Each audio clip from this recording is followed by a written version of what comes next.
Ember has an object system which is incredibly useful. Part of that object system is having parent classes and child classes, and a core concept of understanding this is class inheritance. When I think of class inheritance, I think Victorian era England, so that'll be our running example.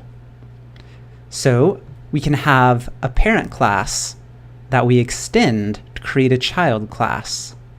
Sometimes the child class is exactly like the parent class, but that doesn't happen that often. Usually, something changes.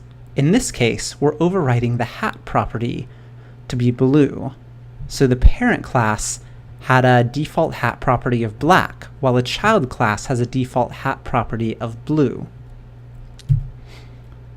Unlike Victorian era England, Ember objects, the parent classes don't care whether the child classes have overridden anything.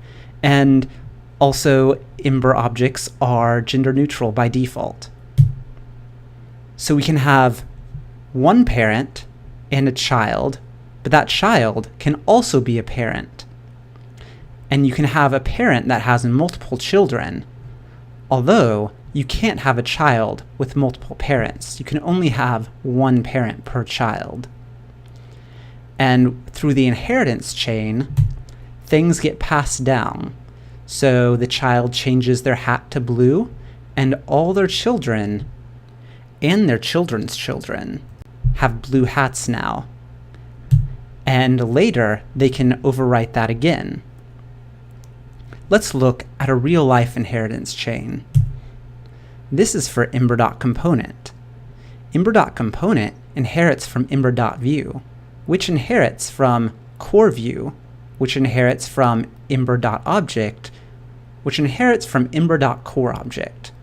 So when we're defining ember.component, we have ember.view.extends, and back on up the chain.